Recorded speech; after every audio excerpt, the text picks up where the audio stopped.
Pertarungan antara Yang Kai dan Xiao Wushuang berlanjut. Energi pedang milik Xiao Wushuang melesat ke arah Yang Kai. Yang Kai berkata bahwa hanya ini kekuatan lawannya. Benar-benar mengecewakan dan berbeda jauh dengan Li Chen. Serangan balasan Yang Kai mampu menghempaskan Xiao Wushuang hingga termundur, membuatnya menjadi geram dan mengumpat kesal. Xiao Wushuang berkata bahwa Yang Kai yang telah memaksanya. Sembari mengarahkan tangan ke langit, ia memanggil energi besar dan sebuah pedang raksasa muncul dari atas. Para penonton terkejut dan berseru bahwa itu adalah pedang kaisar. Setelah mengeluarkan pedang kaisar, Xiao Wushuang berkata bahwa hari ini adalah hari kematian Yang Kai. Para bawahan Xiao Wushuang juga ikut terkejut karena pedang yang mereka pegang masing-masing bergetar. Seseorang berkata pedangnya bergetar dengan sendirinya, yang lain menimpali bahwa aura pedang kaisar begitu menakutkan. Sambil tertawa, Xiao Wushuang memegang pedang kaisar dan melepaskan satu serangan, menyuruh Yang Kai untuk mati. Yang Kai mencoba menangkisnya, namun ia sedikit terhempas ke belakang. Yang Kai mengakui bahwa pedang kaisar benar-benar kuat sekali. Weng Long berteriak bahwa ini adalah pelanggaran dan menyebut Xiao Wushuang tidak tahu malu. Li Chen menanggapi, menyatakan bahwa ia adalah pemilik pedang kaisar dan Wushuang adalah muridnya, jadi ia tidak perlu izin dari siapapun untuk mewariskan pedang itu kepadanya. Tuan Shengsu bertanya-tanya, apa yang bisa dilakukan Yang Kai sekarang? Sementara Mo Yan Yunji menimpali dengan tawa sinis, yakin bahwa Lin Yue pasti akan kalah kali ini. Hua Jieyu juga berkata bahwa Tuan penasehat begitu berlagak, pantas saja menerima pembalasan seperti ini. Xiao Wushuang yang kini mendominasi pertarungan tertawa lebar dan berkata, ternyata paman gurunya juga manusia yang lemah. Dalam benak Yang Kai, ia menyadari bahwa pedang kaisar membantu meningkatkan kekuatan Xiao Wushuang. Jadi ia tidak boleh menyerang secara paksa. Xiao Wushuang mengancam akan membunuh Yang Kai hari ini sambil melesatkan sebuah energi pedang. Yang Kai melesat dengan gesit, mengitari Xiao Wushuang dengan kecepatan tinggi. Xiao Wushuang berkata ia ingin lihat sampai kapan Yang Kai bisa kabur. Namun dalam benaknya, ia berpikir bahwa Yang Kai begitu lincah dan ia juga akan kehabisan tenaga jika terus menggerakkan pedang kaisar. Ia pun memutuskan untuk menggunakan teknik pedang yang lain. Sembari mengerahkan jurus niat pedang tak berperasan, Xiao Wushuang berkata bahwa Yang Kai tidak mungkin bisa lari. Melihat serangan itu, Yang Kai justru berkata, akhirnya. Dengan posisi sedang melayang di udara, Yang Kai melesatkan serangan balasan. Xiao Wushuang terkejut dan membatin. Tidak mungkin ada kelemahan pada teknik ini. Tapi Yang Kai berhasil mematahkan aliran energi di dalamnya. Saat Xiao Wushuang terkena serangan oleh Yang Kai, pedang kaisar di tangannya terlepas. Saat itulah boneka roh milik Lin Yue muncul dan menangkap pedang kaisar. Para bawahan Xiao Wushuang terkejut, bertanya-tanya siapa itu. Mereka melihat sosok itu membawa pergi pedang kaisar dengan sangat cepat. Boneka roh milik Lin Yue terus melesat pergi. Li Chen yang melihat kejadian itu berteriak marah, menyuruh si brengsek itu untuk mengembalikan pedang kaisarnya. Sementara itu, Xiao Wushuang masih kesakitan menerima serangan dari Yang Kai. Yang Kai melesatkan serangan terakhirnya kepada Xiao Wushuang yang membuatnya tergeletak di luar arena. Lin Yue menyatakan bahwa mereka sudah menang berdasarkan aturan konferensi. Ia menyuruh Yang Kai untuk masuk mendalami teknik pedang di dalam jurang pedang. Yang Kai menjawab, terima kasih Tuan. Para bawahan Li Chen yang tidak terima segera mencoba menyergap, menyerukan untuk menghentikan Yang Kai. Namun mereka tiba-tiba terhempas oleh serangan raga sejati yaksa. Lin Yue berkata bahwa ini adalah perjanjian di antara mereka dan ia ingin melihat siapa yang berani mengingkarinya. Hua Jieyu bertanya-tanya apa yang baru saja terjadi, sementara Mo Yan Yunyi berkata bahwa kejadian itu begitu cepat hingga membuatnya sedikit tercengang. Tuan Shengsu menyela, memberitahu bahwa Li Chen sudah kembali. Setelah kembali, Li Chen segera bertanya kepada Lin Yue untuk menyerahkan pedang kaisar miliknya. Lin Yue menjawab bahwa pedangnya hilang bukan urusannya dan bertanya apakah ada yang melihat orangnya melakukannya. Li Ken menjadi terdiam. Tuan Shengsu menyela, berkata bahwa karena konferensi sudah kacau, lebih baik mereka pulang dulu. Namun Li Chen menanggapi bahwa karena pedang kaisar hilang, mereka semua adalah tersangka dan harus tinggal beberapa hari lagi di sana. Sembari menguap, Lin Yue berkata bahwa ia tidak peduli dengan semua itu. Ia hanya ingin tahu kapan Li Chen akan menyerahkan penyusup itu. Yang dijawab Li Chen bahwa ia akan memberikan jawaban secepatnya. Li Chen yang baru tersadar, kemudian bertanya kepada bawahannya, di mana Yang Kai. Bawahannya menjawab bahwa Tuan Yang Kai sudah masuk ke dalam jurang pedang. Li Chen yang terkejut segera melesat sambil berteriak agar Yang Kai keluar dari sana. Namun, baru saja akan melesat menuju jurang pedang, sebuah energi besar meledak di hadapannya, membuatnya terhempas dan mengeluarkan darah. Para bawahan sekte pedang berkata bahwa itu adalah cahaya pencerahan. Mereka tidak menyangka Yang Kai akan mencapai pencerahan begitu cepat dan menyebutnya hebat sekali. Li Chen yang baru mendarat di tanah hanya bisa mengumpat kesal. Weng Long menghampirinya dan berkata bahwa istrinya juga hampir disandera di sekte kekaisaran pedang beberapa hari yang lalu. Karena Li Chen akan menyelidiki secara menyeluruh, ia berharap Li Chen juga bisa memberikan penjelasan kepada sekte hantu. Yu Xiaoxiao menambahkan bahwa sekte kekaisaran obat juga kehilangan sebuah benda pusaka yang satu tingkat dengan pedang kaisar. Dan mungkin hal ini juga berhubungan dengan sekte kekaisaran pedang. Ia berharap Tuan Utusan bisa memeriksanya sekaligus. Hua Jieyu ikut berkata bahwa ia kehilangan 5 miliar mutiara Reiki di sekte kekaisaran pedang dan berharap hal itu juga bisa diselidiki. Merasa tertekan, Li Chen segera melesat pergi sambil berkata bahwa ia masih ada urusan lain. Lin Yue lalu berkata bahwa pertunjukan menarik sudah tiada dan menyuruh semuanya bubar. Duta peringkat hitam pun menyetujuinya. Di istana ketua sekte kekaisaran pedang, seseorang sedang melapor bahwa pedang kaisar telah hilang. Sang kaisar pedang menjadi marah dan tidak menyangka pedang kaisar akan hilang dari tangan Li Chen. Kaisar pedang yang marah seketika menyerang Li Chen dengan energi berwarna merah, berkata, kalau begitu Li Chen tidak usah hidup lagi. Li Chen memohon ampun kepada gurunya. Kaisar pedang menyuruhnya cepat mengatakan apa yang terjadi sebenarnya. Setelah Li Chen menjelaskan, Kaisar pedang bertanya jadi Li Chen tidak memiliki bukti yang diiyakan oleh Li Chen. Kaisar pedang berkata, tampaknya Tuan Penasihat Lin ini bukan orang biasa. Kaisar pedang berkata bahwa tampaknya Tuan Penasihat Lin ini bukan orang biasa. Li Chen menjawab bahwa Lin Yue hanyalah badut. Kaisar pedang balas bertanya, kalau Lin Yue badut, lalu siapa mereka yang telah tertipu olehnya? Ia menyuruh Li Chen agar Lin Yue datang menemuinya besok, yang dijawab baik oleh Li Chen. Sembari beranjak pergi, Li Chen membatin bahwa ia tidak boleh membiarkan Lin Yue berjumpa dengan ketua sekte. Di geraha penyambutan tamu, boneka roh milik Lin Yue sedang menyerahkan pedang kaisar kepadanya. Sembari mengarahkan tangannya kepada boneka rohnya, Lin Yue berkata bahwa selanjutnya boneka itu memiliki tugas baru. Duta peringkat hitam datang dan bertanya, ada urusan apa Lin Yue mencarinya? Lin Yue menjawab, ayo kita melakukan hal yang tidak boleh diketahui oleh orang lain. Duta peringkat hitam memintanya untuk tidak sembarangan berbicara, menyatakan bahwa ia bukan orang yang seperti itu. Lin Yue bertanya, orang seperti apa? Saat itu Lin Yue sedang melakukan pemindahan batin kepada boneka rohnya. Ia berkata agar duta peringkat hitam tidak panik. Ini bukan hal yang dipikirkannya. Lalu bertanya apakah duta peringkat hitam punya pakaian serba hitam. Duta peringkat hitam menjawab bahwa ia tidak punya pakaian serba hitam dan bertanya kenapa Lin Yue memerlukannya. Lin Yue menyindir, seorang duta peringkat hitam malah tidak memiliki pakaian serba hitam.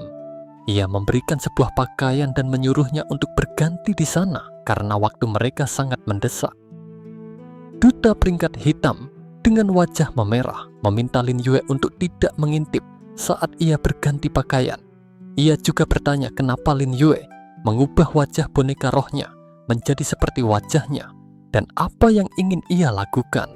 Lin Yue menjawab akan memberitahunya nanti dan meminta tolong agar temannya itu tetap di sana dan mati untuknya.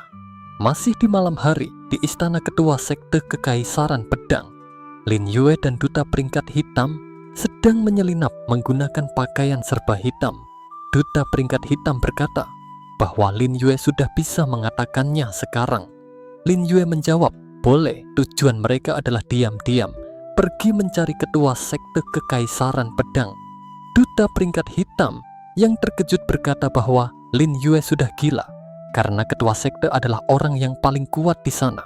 Lin Yue menenangkannya, berkata bahwa ia memiliki pedang kaisar dan kecapi kaisar, jadi ketua sekte tidak bisa mengalahkannya. 15 menit kemudian, di geraha penyambutan tamu, Li Chen sedang menyelinap di luar kamar Lin Yue. Sembari menyiapkan sesuatu di tangannya, ia membatin bahwa karena Lin Yue ada di dalam kamar, jangan salahkan ia jika tidak berperasaan. Li Chen melesatkan sebuah bola energi berwarna emas ke kamar Lin Yue yang merupakan bola inti pedang beracun. Setelah bola itu masuk ke dalam kamar, bola itu berputar dan melesatkan banyak pedang-pedang kecil yang menyerang boneka roh milik Lin Yue yang kini menyerupai dirinya. Kembali kepada Lin Yue yang asli, ia mengumumkan kedatangannya di istana ketua sekte. Ia adalah tuan penasihat sekte Kekaisaran Kecapi yang datang berjumpa. Duta peringkat hitam yang di sebelahnya bertanya, apakah ketua sekte tidak ada di dalam, dan heran kenapa istana sebesar itu sama sekali tidak ada penjaganya. Lin Yue menjawab bahwa ketua sekte Kekaisaran Pedang sangat kuat dan tidak suka ada orang yang mengganggunya. Lin Yue kemudian mendobrak pintu, berkata bahwa karena orangnya jelas-jelas ada di dalam tapi tidak bersuara, ia akan langsung menerobos masuk. Melihat kelakuan Lin Yue, duta peringkat hitam hanya bisa menepuk jidatnya dan bertanya, bukankah Lin Yue bilang akan datang diam-diam? Sang kaisar yang masih duduk di singgasananya dengan energi pedang di sekitar tubuhnya yang siap melesat berkata bahwa tuan penasihat memang sangat berani.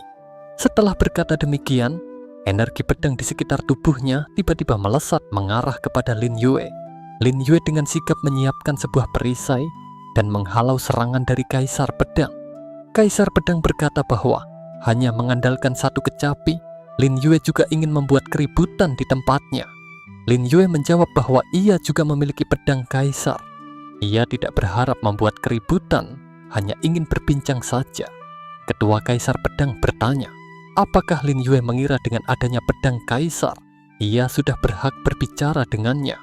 Lin Yue balas bertanya, bagaimana kalau ia bukan hanya memiliki pedang kaisar?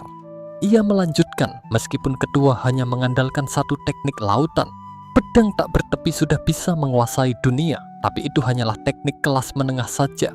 Di dalam teknik pedang, apakah ketua merasa diri sudah tak terkalahkan? Sembari berbicara, Lin Yue mengeluarkan pedang kaisar. Ia juga melesatkan banyak energi pedang berterbangan di atas istana kaisar. Sebuah jurus bernama laksa pedang menyatu. Energi pedang itu berpusar di tubuh Lin Yue. Ia lalu bertanya, apa ia sudah berhak berbicara dengan ketua sekarang? Dalam benak ketua sekte pedang, ia berpikir bahwa Lin Yue bisa mengeluarkan seluruh kekuatan pedang kaisar. Kekuatan teknik pedangnya pasti tidak terkira. Lin Yue berkata bahwa ia ke sana demi Yang Kai dan bertanya, apakah mereka sudah bisa berbicara baik-baik? Ketua kaisar pedang menjawab bahwa Lin Yue berasal dari sekte Kekaisaran Kecapi dan tidak seharusnya datang mengatur masalah sekte Kekaisaran Pedang. Lin Yue membantah, ia berkata mewakili sektenya dan Yang Kai adalah wakil ketua sekte di Tiu.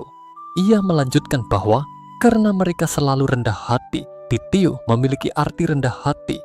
Duta peringkat hitam dan kaisar pedang yang mendengar ucapan Lin Yue seketika menjadi kebingungan dengan maksud rendah hati itu. Lin Yue lanjut berbicara. Ia ingin ketua kaisar memberikan kesempatan yang adil kepada Yang Kai untuk bertarung dengan Li Chen setelah ia keluar dari jurang pedang. Ketua kaisar pedang berkata, jadi Lin Yue mempertaruhkan nyawa datang mencarinya hanya demi hal ini yang diiyakan oleh Lin Yue. Ketua kaisar pedang berkata baik, ia berjanji. Ia lalu bertanya, jika Yang Kai adalah wakil sekte di Tiu, jadi siapa Lin Yue? Lin Yue menjawab bahwa ia adalah ketua sekte di Tiu. Ketua kaisar pedang berkata sepertinya Yang Kai mendapatkan ketua yang baik. Lin Yue berharap saat Yang Kai menang, ketua kaisar bisa mewariskan pedang kaisar kepadanya. Ketua kaisar pedang bertanya, tanpa pedang kaisar, apakah Lin Yue tidak takut ia akan membunuhnya? Sembari beranjak pergi, Lin Yue berkata bahwa ia berani berkompromi dengan ketua kaisar. Tentu saja sudah memahami sifatnya dan meminta ketua kaisar tidak perlu mengantarnya. Dalam benak ketua kaisar pedang, ia berkata bahwa tuan penasihat ini adalah orang yang hebat dan kedepannya planet kekaisaran tidak akan tenang. Ia lalu berpikir tentang Yang Kai. Apakah ia bisa menggenggam kesempatan ini baik-baik? Keesokan harinya, di langit istana sekte kekaisaran pedang, tampak banyak kapal-kapal yang melayang di udara.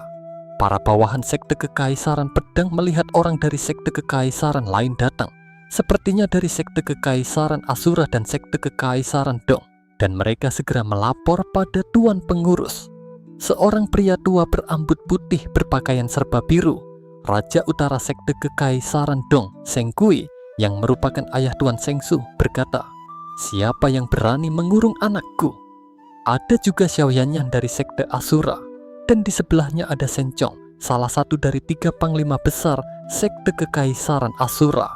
Shen Chong berkata, ternyata itu adalah Tuan Seng Kui, pantas saja memancarkan aura yang begitu kuat. Tuan Seng Kui berkata bahwa ia yakin ada juga orang sekte kekaisaran Asura yang ditangkap sama seperti putranya. Ia bertanya kepada Panglima Shen Chong apa yang harus mereka lakukan. Shen Chong menjawab bahwa Raja Utara salah bertanya orang, seharusnya hal itu ditanyakan kepada Tuan Asura. Xiao Yanyan tiba-tiba menyela, menyuruh mereka untuk tidak buang-buang waktu, dan ayo cari cara masuk ke dalam sekte kekaisaran pedang. Mendengar itu, Shen Chong seketika berteriak untuk menghancurkan perisai pelindung sekte kekaisaran pedang, yang disambut seruan baik oleh para bawahannya. Begitu pula dengan Seng Kui, ia memerintahkan semua prajurit sekte kekaisaran Dong untuk menghancurkan perisai pelindung itu. 2 kapal dari sekte Asura dan sekte Dong sedang mencoba menghancurkan perisai yang melindungi sekte kekaisaran pedang. Cerita berbalik beberapa waktu sebelumnya, di mana Li Chen sedang meminum teh di ruangannya. Dalam benaknya, ia berkata bahwa akhirnya ia berhasil membunuh Lin Yue si brengsek itu. Tiba-tiba seseorang datang melapor bahwa orang dari sekte kekaisaran Asura dan sekte kekaisaran Dong menyerang mereka, dan Master Pedang sudah tidak bisa menahan serangan beruntun mereka. Li Chen yang terkejut berkata, "Apa?" Setelah Li Chen melihat keluar, banyak kapal dari sekte lain berdatangan, mencoba menghancurkan pertahanan sekte kekaisaran pedang. Li Chen menyebut mereka sekelompok brengsek. Ia mengenali Raja Utara dan Shen Chong, dan bertanya kenapa mereka menghancurkan perisai pelindung sektenya. Seng Kui berkata bahwa anaknya datang ikut konferensi teknik pedang. Kenapa malah dikurung? Bertanya apakah mereka mengira sekte Dong lemah. Shen Chong juga ikut menuntut penjelasan hari itu juga. Molian Yunyi tiba-tiba muncul dan menimpali, memberitahu Tuan Shen Chong bahwa orang yang mengurung mereka bukan duta pedang, melainkan Tuan Penasihat Lin Yue dari sekte kekaisaran kecapi. Xiao Yanyan dan Shen Chong yang mendengar itu menjadi terkejut. "Apa, Lin Yue?" Tuan Sengsu muncul dan berkata kepada ayahnya bahwa ia juga dikurung oleh Lin Yue. Ia juga diancam akan dibunuh jika berani keluar 1 langkah dari sekte kekaisaran pedang.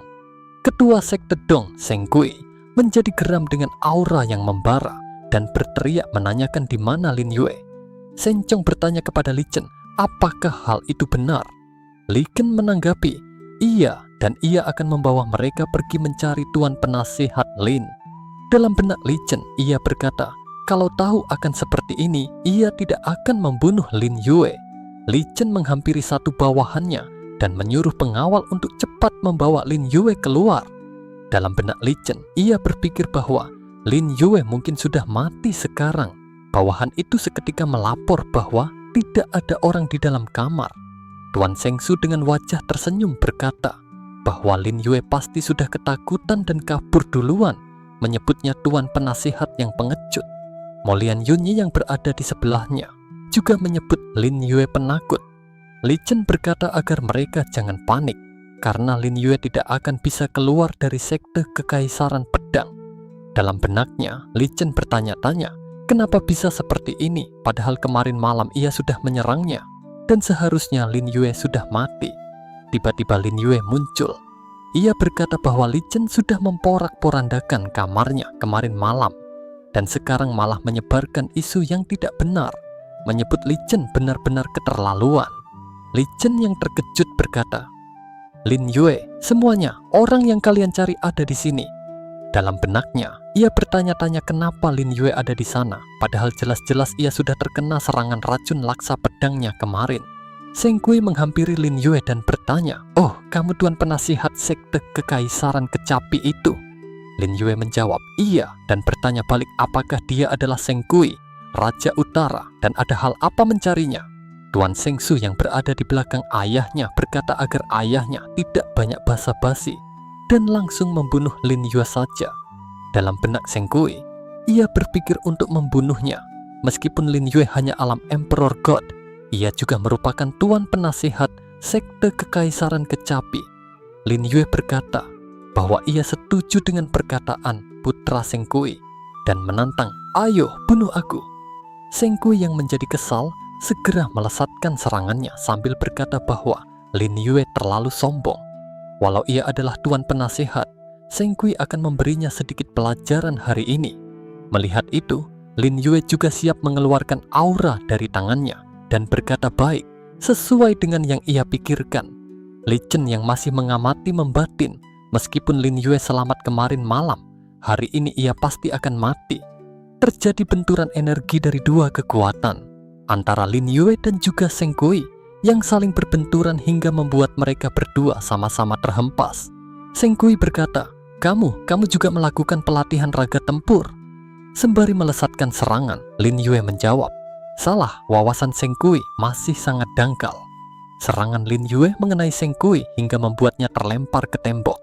Dalam benaknya, Seng Kui berkata bahwa itu adalah pelatihan raga tempur yang kuat sekali. Tuan Seng Su, anak dari Seng Kui, terkejut melihat ayahnya terlempar dan tidak menyangka ayahnya akan babak belur melawan si brengsek itu. Molian Yunyi di sebelahnya juga membatin bahwa Lin Yue berhasil membuat Seng Kui terpelanting hanya dengan satu tendangan. Begitu pula dengan Li Chen yang menjadi terkejut, berpikir mustahil Raja Utara terpelanting jauh. Lin Yue kuat sekali. Seng Kui yang terpelanting kini menjadi bertambah geram dan bergumam, "Sialan." Lalu dengan aura kemarahan yang sangat kuat, Seng Kui bersiap menyerang Lin Yue kembali. Lin Yue bertanya, "Kenapa? Apa kamu kesal?" Sen Chong, Panglima Ketua Sekte Asura, berkata bahwa ia akan membantu Seng Kui. Xiao Yanyan menegurnya, berkata agar Panglima jangan menyerang dari belakang dan jangan memalukan nama Sekte Kekaisaran Asura. Sen Chong yang sedikit kebingungan berkata, "Tuan Asura, Lin Yue." Xiao Yanyan lalu berkata bahwa mereka tidak berguna sekali. Masa melawan seorang tahap Emperor God juga harus dua orang dan menyuruhnya mundur sekarang juga. Dalam benaknya, Xiao Yanyan berpikir, ia tidak boleh membiarkan mereka berdua bekerja sama. Sen Chong menjawab, "Baik." Tuan Seng Su bertanya pada ayahnya bagaimana kondisinya. Dalam benak Tuan Seng Su, ia tidak percaya mereka berdua tidak bisa mengalahkan Lin Yue. Weng Long menghadap Tuan Seng Su dan berkata bahwa Tuan Seng Su benar-benar tidak tahu malu. Tuan Seng Su menjawab, "Iya, kalau berani ayo bertarung dengannya." Sembari mengarahkan serangan, Tuan Seng Su menyuruh semua orang minggir. Sementara di tempat Lin Yue, beberapa anak buah sekte pedang sedang menyerangnya secara bersamaan. Lin Yue berkata bahwa mereka tidak berani satu lawan satu, malah mengeroyok. Sayangnya orangnya akan segera keluar. Tiba-tiba sebuah cahaya energi yang sangat besar meledak. Laiken berkata bahwa itu adalah jurang pedang. Tuan Seng Su dan Seng Kui pun terkejut. Dari energi ini, tiba-tiba Yang Kai keluar. Ia berkata, "Maaf Ketua Sekte, aku datang terlambat." Lin Yue menanggapi agar tidak perlu meminta maaf dan segera membereskan sampah-sampah ini. Yang Kai menjawab, "Baik Ketua Sekte," dan mulai melancarkan serangannya. Ketua Sekte Dong yang melihat itu menjadi terkejut dan bertanya, "Teknik pedang level 6, siapa kamu sebenarnya?" Serangan Yang Kai seketika mengenai Ketua Sekte Dong hingga membuatnya muntah darah. Yang Kai berkata agar ia mengingat baik-baik namanya, Yang Kai. wakil ketua sekte di Tiao. Tuan Sengsu berteriak memanggil ayahnya. Melihat Tuan Sengsu yang tidak memperhatikan lawannya, Wenglong yang berada di belakangnya berkata bahwa ia bukanlah orang baik dan menyuruh Tuan Sengsu mati bersama ayahnya saja. Satu serangan dari Wenglong seketika menghempaskan Tuan Sengsu ke tanah. Wenglong berkata, "Beraninya kamu menyandra istriku, mati sana." Para bawahan Tuan Sengsu melihat tuannya telah diserang dan terkapar. Mereka berusaha menyerang balik. Namun, mereka dihentikan oleh Yu Xiaoxiao. Yu Xiaoxiao berkata kepada para pria itu bahwa ia akan membalas semua dendam hari ini baik-baik.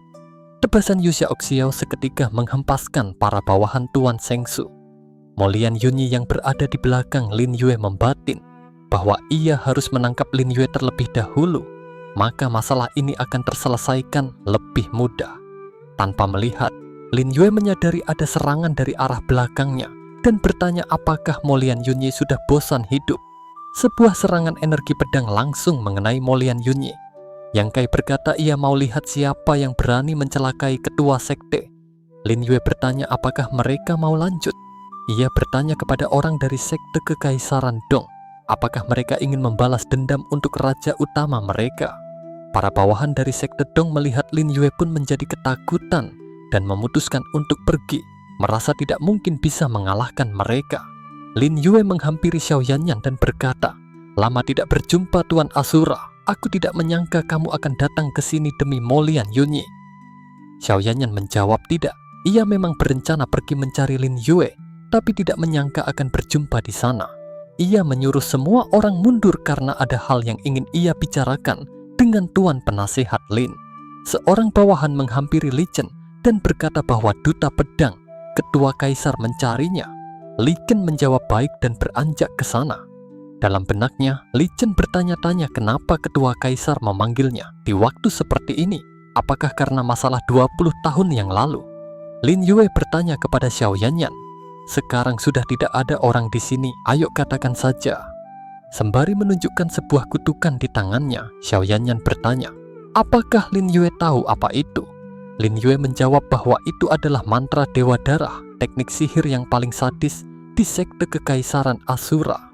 Xiao Yanyan berkata tidak menyangka Lin Yue mengetahuinya dan menambahkan bahwa waktunya tidak banyak lagi. Lin Yue menjawab ia tahu itu. Ia lebih ingin tahu kenapa Xiao Yanyan bisa terkena mantra tersebut. Xiao Yanyan berkata tidak menyangka Lin Yue mengetahui waktunya tidak banyak lagi. Ia menjelaskan bahwa ketua sekte Kekaisaran Asura terus mengandalkan sekte Iblis Fusek untuk menyempurnakan mantra darah dewa ini. Dan karena itulah mereka memiliki posisi di sekte Kekaisaran Asura. Namun, ia tidak menyangka setelah sempurna, ketua sekte malah memasukkan mantra darah dewa ini ke orang-orang yang ada di sekte, lalu membiarkan mereka saling membunuh. Xiao Yanyan menebak ketua kaisar pasti sedang melatih teknik iblis yang menakutkan. Ia berkata kepada Lin Yue bahwa hanya dialah orang yang bisa membantunya dan ia berharap Lin Yue bisa membantunya dengan imbalan yang pasti. Lin Yue menjawab bahwa sepertinya ketua sekte Kekaisaran Asura sudah mencapai tahap Emperor King Puncak dan ingin menerobos batas dunia planet Kekaisaran ini. Ia berkata bisa membantu, tapi hanya bisa mengandalkan teratai siluman 7 darah. Xiao Yanyan berkata iya. Ketua kaisar menjadikan teratai siluman 7 darah sebagai hadiah dan membuka tempat terlarang lautan darah dewa, membiarkan mereka membawa orang untuk pergi merebutnya. Lin Yue berkata, "Oh, ternyata seperti ini, baik. Kebetulan ia juga mau pergi ke sekte Kekaisaran Asura dan mengajak berangkat sekarang." Xiao Yanyan menanggapi, "Sekarang kamu sendiri, ketua kaisar Asura bukanlah lawan yang gampang." Lin Yue bertanya, "Apakah aku lemah?" Ia menyuruh Xiao Yanyan mengulurkan lengannya. Lin Yue menggunakan segel Dewa Asura di tangannya dan dengan mudah menyembuhkan mantra yang berada di tangan Xiao Yanyan. Xiao Yanyan berkata, sudah tidak sakit lagi," dan bertanya, "Apakah itu karena mantra darah dewa yang Lin Yue dapatkan sebelumnya?"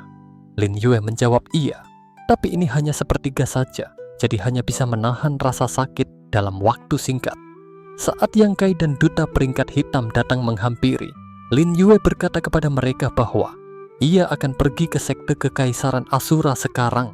Yang Kai menjawab, baik, mereka akan segera beres-beres. Lin Yue berkata lagi, tidak perlu, ia akan pergi sendirian kali ini.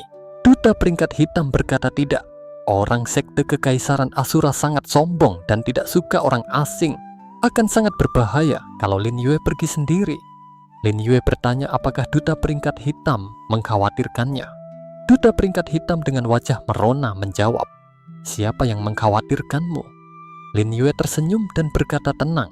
Ia yakin bisa menyelesaikan misinya dan meminta mereka menjaga sekte di Tiao dengan baik.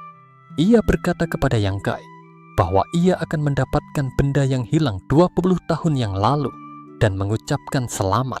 Yang Kai bertanya apa maksud ketua. Tiba-tiba sebuah aura muncul di langit, mengeluarkan sebuah suara pengumuman yang ditujukan untuk Yang Kai. Sesuai permintaan Tuan Penasihat Lin, ia diizinkan untuk kembali bertarung dengan Li Chen di jurang pedang, dan siapa yang menang akan mendapatkan warisan serta pedang kaisar. Para tetua sekte yang mendengar pengumuman itu menjadi terkejut, merasa setelah 20 tahun pendekar nomor 1 sekte akhirnya muncul, dan bertanya-tanya apakah ia bisa mengalahkan duta pedang. Mereka pun memutuskan untuk pergi melihat. Kembali kepada Lin Yue, ia berkata bahwa ini adalah pertarungan kehormatan Yang Kai dan memintanya mempersiapkan dengan baik. Yang Kai berterima kasih kepada ketua. Di atas kapal yang menuju ke sekte Asura, Xiao Yanyan bertanya kepada Lin Yue apakah ia tidak ingin melihat pertarungan Yang Kai, dan Li Chen dulu baru pergi. Lin Yue menjawab tidak perlu, ia sudah tahu hasilnya. Kapal mereka pun melesat menuju sekte Asura. Masih di atas kapal, Xiao Yanyan berkata bahwa perebutan teratai siluman akan sangat berbahaya dan demi hidup semua orang akan mengorbankan nyawa. Lin Yue menjawab bahwa ketua Kaisar Asura tidak akan membiarkan mereka mendapatkan teratai siluman itu. Ia hanya ingin mereka pergi mati. Ia menjelaskan bahwa teratai siluman memang bisa menawar mantra darah dewa, tapi teratai itu akan langsung memakan orang yang memiliki mantra darah dewa. Jadi mereka akan mati duluan sebelum sembuh. Xiao Yanyan yang terkejut bertanya, jadi ia hanya bisa menunggu mati? Dan kenapa ketua Kaisar Asura melakukan semua ini terhadap sektenya sendiri? Lin Yue menjawab bahwa semua ini karena ketua Kaisar ingin mencapai tahap Emperor Sovereign. Kaisar darah Asura zaman kuno pernah menggunakan darah orang yang terkena mantra darah dewa untuk membentuk darah Emperor Sovereign yang bisa membuat orang mencapai tahap tersebut. Kalau mantra darah dewa yang diserap teratai siluman semakin banyak, maka kesempatan akan semakin besar.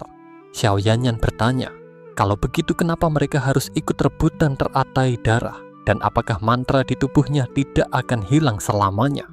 Lin Yue menjawab, tentu saja mereka harus ke sana. Kalau tidak, mantra itu benar-benar tidak akan hilang. Ia menunjuk ke suatu arah dan berkata bahwa di sebelah sana ada formasi teleportasi kuno yang bisa membuat mereka sampai lebih cepat. Dalam benaknya, Xiao Yanyan berpikir, lagi-lagi Lin Yue sok misterius. Beberapa waktu kemudian, di sekte pedang, di dalam jurang pedang, Yang Kai berkata, sudah 20 tahun, akhirnya aku berhasil menunggu hingga detik ini. Tampak di sana Li Chen sudah tergeletak dikalahkan oleh Yang Kai. Dalam benak Yang Kai, ia berterima kasih kepada ketua sekte. Kaisar pedang tampak sedang melesat, dan dalam benaknya ia berkata bahwa benar saja teknik pedang Li Chen berbeda jauh dengan Yang Kai. Yang Kai lah orang sesungguhnya yang bisa membawakan masa depan kepada sekte kekaisaran pedang. Kaisar pedang mengumumkan sebagai ketua sekte kekaisaran pedang. Mulai dari hari itu Yang Kai akan mewarisi pedang kaisar dan menjadi ketua sekte kekaisaran pedang. Yang Kai menanggapi, memberitahu ketua kaisar bahwa ia adalah wakil sekte di Tiao selamanya. Kaisar pedang menjawab bahwa ia tahu sekte kekaisaran pedang yang sudah bersalah pada Yang Kai. Ia berharap jika terjadi sesuatu di planet kekaisaran ini, Yang Kai bisa melindungi sekte kekaisaran pedang. Yang Kai berjanji akan melindungi sekte kekaisaran pedang dengan sekuat tenaga. Kaisar pedang berkata lagi, kalau begitu terimalah pedang kaisar ini, yang dijawab baik oleh Yang Kai.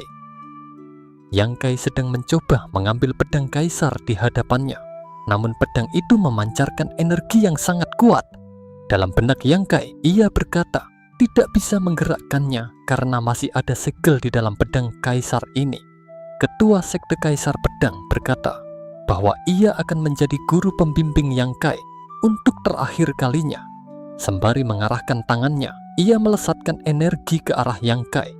Dalam benak Yang Kai, ia menyadari bahwa ketua kaisar memberikan seluruh kultivasinya kepadanya. Sementara di sekte kekaisaran Asura, kapal yang dinaiki oleh Lin Yue telah sampai. Xiao Yanyan berkata bahwa sekte kekaisaran Asura berbeda dengan sekte lainnya dan menyarankan Lin Yue untuk tinggal di kamar yang berada di samping kamarnya nanti. Lin Yue bertanya, apakah Xiao Yanyan tidak takut orang lain akan berpikir aneh? Yang dijawabnya bahwa ia tidak peduli. Setelah kapal sampai, Xiao Yanyan berkata bahwa mereka sudah tiba dan istananya berada di bawah sana. Sembari berjalan, Xiao Yanyan menunjukkan tempat di mana Lin Yue akan tinggal, yaitu di sebelah kebun persik yang disetujui oleh Lin Yue. Di istana sekte kekaisaran Asura, di kebun persik, Lin Yue berkata kepada para prajurit yang berjaga bahwa mereka semua boleh pergi karena ia ingin berjalan sendirian di sana, dan mereka pun menurut. Lin Yue merasakan kehadiran seseorang dan berkata, jika mau melihatnya, langsung keluar saja dan tidak perlu bersembunyi. Tampak seorang wanita berambut kuning muncul dari sebelah bangunan. Dia adalah Luo Xiaochen, adik angkat ketua kaisar, dengan tahap Emperor King tingkat 3. Luo Xiaochen bertanya apakah Lin Yue adalah pacar kakak Asura. Ia menyebut Lin Yue cukup tampan, tapi basis kultivasinya terlalu rendah. Lin Yue menanggapi kalau dibandingkan dengan Luo Xiaochen, basis kultivasi semua orang termasuk rendah. Luo Xiaochen bertanya, apa? Kamu mengenalku? Lin Yue berkata bahwa semua orang tentu saja mengenal adik angkat ketua sekte kekaisaran Asura. Luo Xiaochen mengeluarkan energi dari dalam tubuhnya dan berkata, hehe, kalau begitu ayo bertarung dengannya. Ia mengeluh tidak ada orang di sekte yang berani bertarung dengannya dan hidupnya membosankan sekali. Lin Yue menangkis serangan Luo Xiaochen dengan sangat mudah, membuatnya sedikit terhempas ke belakang. Luo Xiaochen yang terkejut dengan kekuatan Lin Yue berkata bahwa Lin Yue kuat juga dan mengajak bertarung sekali lagi. Ia pun segera melesatkan serangan keduanya. Lin Yue menanggapi, ayo siapa yang takut? Dua benturan energi dihantamkan secara bersamaan dari kedua tangan mereka, dan kali ini keduanya sama-sama terhempas mundur. Luo Xiaochen yang terkejut dengan kekuatan Lin Yue, matanya menjadi berbinar-binar. Ia bertanya, apa penyatuan 3 elemen? Cepat beritahu padaku bagaimana kamu melatihnya. Lin Yue bertanya, kenapa? Apa Luo Xiaochen ingin belajar? Di dalam benak Lin Yue, ia berkata bahwa ia sudah sering menipunya selama 100.000 tahun ini. Anggap saja ini yang terakhir kalinya. Sembari tertawa, Luo Xiaochen berkata, iya mau belajar. Ia sudah mencoba 300 macam cara, tapi tetap saja gagal, dan bertanya kenapa Lin Yue bisa berhasil. Lin Yue menjawab kalau ia ingin belajar ada syaratnya. Luo Xiaochen seketika menunduk, memberi hormat dan berkata bahwa ia bersedia menjadi murid Lin Yue. Mendengar itu, Lin Yue mengerutkan dahinya dan membatin bahwa sifat Luo Xiaochen tetap tidak berubah. Lin Yue lalu menyuruhnya berdiri dan berkata agar ia ingat, mulai sekarang ia harus mendengar arahannya. Selain itu ia tidak boleh membocorkan hubungan mereka di depan umum. Luo Xiaochen hanya tertawa dan berkata, baik guru. Lin Yue berkata lagi, kemari coba aku periksa tubuhmu, apakah ada kesempatan penyatuan 3 elemen? Perlu buka bajukah? Lin Yue menjawab, tentu saja. Walau dengan wajah yang merona, Luo Xiaochen tanpa ragu mulai membuka bajunya. Namun sebelum melepaskan semua pakaiannya, Lin Yue berkata cukup, jangan buka pakaiannya lagi. Ia menjelaskan bahwa pakaian luarnya memiliki penyegelan yang akan mempengaruhi pemeriksaan. Makanya ia menyuruhnya membukanya. Luo Xiaochen berkata, guru, cepat periksa. Lin Yue memegang kepala Luo Xiaochen. Ia berkata bahwa Luo Xiaochen memiliki batin elemen api emas, sifat yang pemberani dan setia. Raga tempur juga bagus dan kuat, dan kultivasinya juga mencapai tahap Emperor King tingkat 3 puncak. Ia menyebutnya bagus sekali dan menyuruhnya memakai bajunya kembali.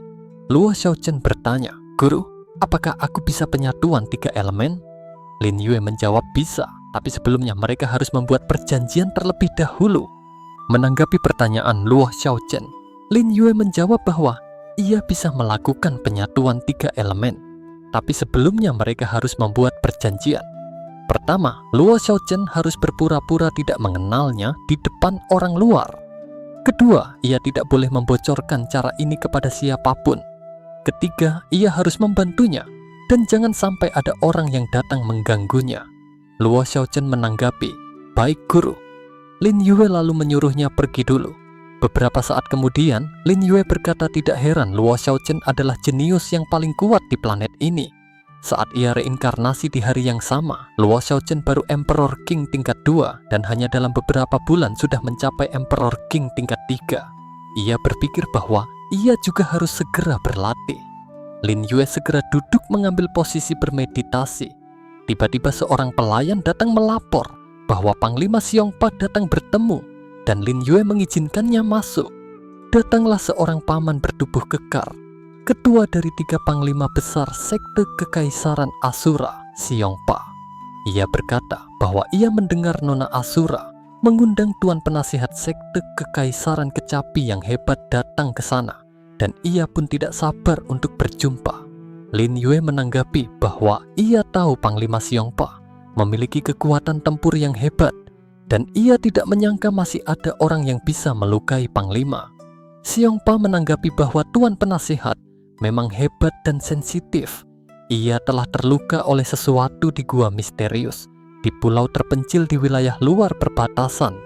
Lin Yue bertanya, "Ada hal semacam ini?" Dalam benak Lin Yue, ia berpikir bahwa Heyu sudah semakin kuat, dan pemikirannya tidak salah lagi, itu adalah entitas bulu yang menyerang Panglima Xiongpa. Xiongpa berkata sambil tertawa bahwa dengar-dengar ada benda pusaka berharga di sana. Sayangnya lawan yang menjaga terlalu kuat, ia saja hampir mati di sana. Lin Yue menjawab bahwa Panglima berkata demikian, pasti ingin memancingnya pergi ke sana. Panglima Xiongpa menanggapi agar tuan penasihat jangan berpikir aneh, ia hanya bercerita saja. Ia berkata tujuannya ke sana kali ini hanya ingin melihat kehebatan tuan penasihat, dan ia tidak memiliki kehebatan apapun. Panglima Xiongpa mengambil kuda-kuda siap bertarung, dan berkata bahwa tuan penasihat sudah terlalu rendah hati. Ia sudah mendengar semua kisah hebatnya, dan mengajak untuk bertarung. Lin Yue menjawab bahwa ia tidak tertarik.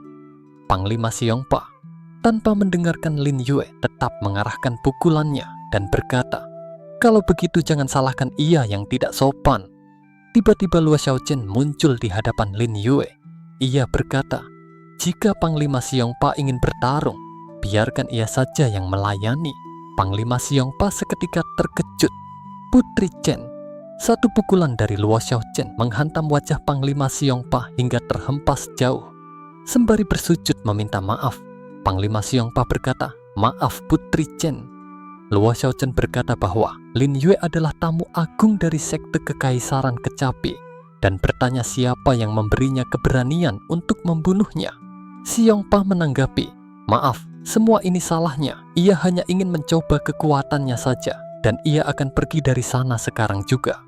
Luo Xiaochen dengan wajah mengintimidasi menyuruhnya pergi dari sana sekarang juga. Lin Yue bertanya, kenapa Luo Xiaochen datang begitu cepat? Luo Xiaochen menjawab bahwa ia harus melindungi guru, jadi ia mengutus orang untuk mengawasi tempat itu.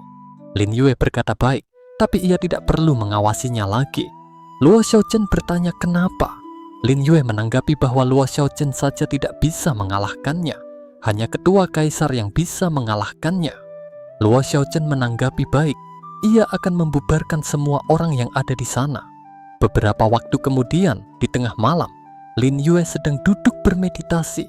Lin Yue berkata bahwa sungguh mengejutkan bahwa ketua kaisar Asura harus menyelinap ke sana. Orang ini adalah Luo Ming, ketua kaisar sekte kekaisaran Asura, tahap Emperor King tingkat 3 puncak. Luo Ming berkata tidak menyangka Lin Yue bisa mengetahui keberadaannya. Lin Yue menanggapi bahwa itu hanya teknik penyembunyian ruang dan waktu hampa. Ia masih bisa menyadarinya.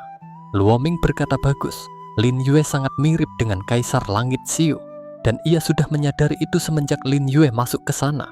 Ia bertanya apakah Kaisar Langit Xiu yang mengutusnya. Lin Yue menanggapi bahwa mereka hanya kelihatan mirip saja. Sebenarnya ia tidak ada hubungan apapun dengannya.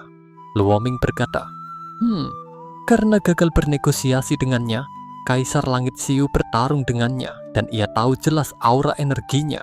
Ia akan mengetahui ada hubungan atau tidak dengan sekali coba.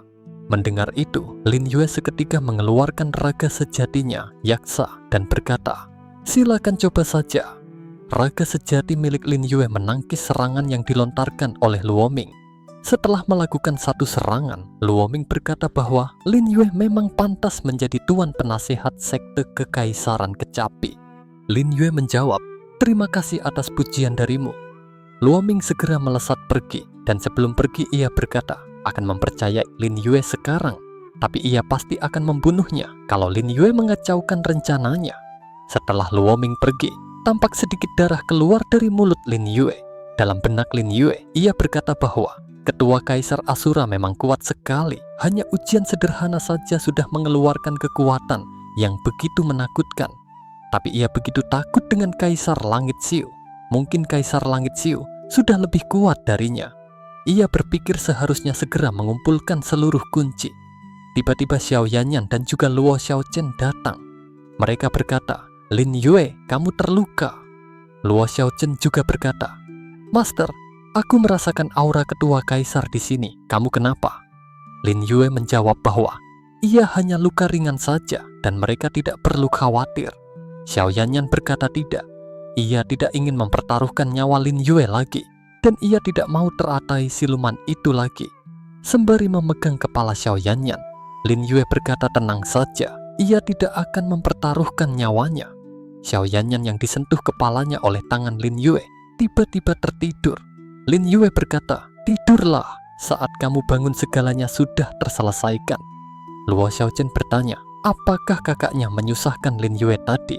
Lin Yue menanggapi tidak, sepertinya ia tidak ingin mempersulit kondisi, jadi hanya menguji sebentar lalu pergi. Luo Xiaochen berkata, Guru, tenang saja, aku tidak akan membiarkan kakakku melukaimu. Lin Yue menjawab, sepertinya hubungan Luo Xiaochen dengan kakaknya tidak begitu akur. Luo Xiaochen berkata lagi, demi mencapai tahap Emperor Sovereign, ia sampai membunuh ayah, kakaknya, dan seluruh anggota sekte Kekaisaran Asura. Jadi ia sudah tidak mengakuinya sebagai kakaknya lagi. Lin Yue berkata, sepertinya Luo Xiaochen tahu hal yang berhubungan dengannya. Ia memberitahu bahwa Pulau Tianwei akan dibuka besok dan meminta Luo Xiaochen membawa Xiao Yanyan kembali ke istana dan menunggunya kembali. Luo Xiaochen menanggapi, tenang saja, aku akan melindungi Kak Asura dengan baik. Dalam benak Lin Yue, ia berkata bahwa ia hanya perlu menunggu Pulau Tianwei dibuka besok. Beberapa waktu kemudian, keesokan harinya, di bagian pinggir Pulau Tianwei, kapal yang ditumpangi oleh Lin Yue sudah mendekati pulau itu. Panglima Xiongpa yang menemani berkata bahwa dengar-dengar pulau ini berasal dari planet lain yang dibawa oleh Kaisar Darah Asura kuno ke sana puluhan ribu tahun yang lalu. Sencong yang ikut mendampingi juga berkata, Tuan Penasihat, ini adalah Pulau Tianwei sekte kami. Seorang bawahan datang melapor kepada Panglima Xiongpa menggunakan transmisi suara memberitahu bahwa Tuan Asura luka parah dan hanya Tuan Lin yang datang ke sana. Panglima Xiongpa menanggapi baik, musuh berkurang satu. Ia memberitahu kepada semua orang, nanti kalau Lin Yue berani merebut siluman teratai, langsung bunuh saja. Bawahan itu menjawab baik. Panglima Sencong juga menggunakan transmisi suara kepada para bawahannya, berkata bahwa Tuan Penasihat Lin ini sangat hebat. Setelah masuk ke pulau, mereka harus mencari kesempatan dengan Panglima Xiongpa untuk membunuhnya. Para bawahannya menjawab baik. Lin Yue yang berdiri di ujung depan dek kapal berkata, sudah waktunya. Tiba-tiba sebuah pusaran hebat muncul dari langit. Kaisar Asura Luo Ming muncul dari dalamnya dan berkata bahwa Pulau Tianwei akan dibuka dan semuanya harus bersiap-siap. Semua orang di atas kapal yang bersama Lin Yue seketika menunduk memberi hormat kepada ketua kaisar. Namun Lin Yue tidak ikut menunduk dan tetap berdiri menatap dengan sinis. Luoming menatap Lin Yue dan bertanya kenapa hanya tuan penasihat seorang diri. Lin Yue menanggapi, karena ia seorang diri sudahlah cukup. Ia meminta untuk cepat mulai karena waktunya sangat mendesak. Kaisar Luoming seketika mengarahkan tangannya untuk membukakan portal dan berkata bahwa ia berharap Lin Yue tidak hanya berlagak di depan mereka. Sebuah portal muncul di sebuah gunung yang menuju ke Pulau Tianwai. Panglima Xiongpa dan Panglima Sencong mempersilakan Lin Yue untuk masuk terlebih dahulu. Panglima Sencong berkata, karena Lin Yue adalah tamu, silakan masuk terlebih dahulu. Dalam benak Panglima Sencong, ia berpikir bahwa Lin Yue seharusnya tidak tahu ada formasi pelindung di pintu masuk. Hanya orang yang memiliki mantra darah dewa yang bisa masuk. Sementara orang luar yang masuk pasti akan terpelanting keluar dan luka parah. Lin Yue tanpa ragu segera melesat ke pintu teleportasi. Sembari memegang segel darah di tangannya, ia berkata, segel darah dewa Asura aktif. Ia pun segera melesat memasuki pintu teleportasi. Panglima Xiongpa dan Panglima Sencong yang melihat itu menjadi terkejut. Mereka bertanya-tanya kenapa ia bisa langsung masuk dan kenapa formasi tidak bereaksi. Mereka pun memutuskan untuk ikut masuk.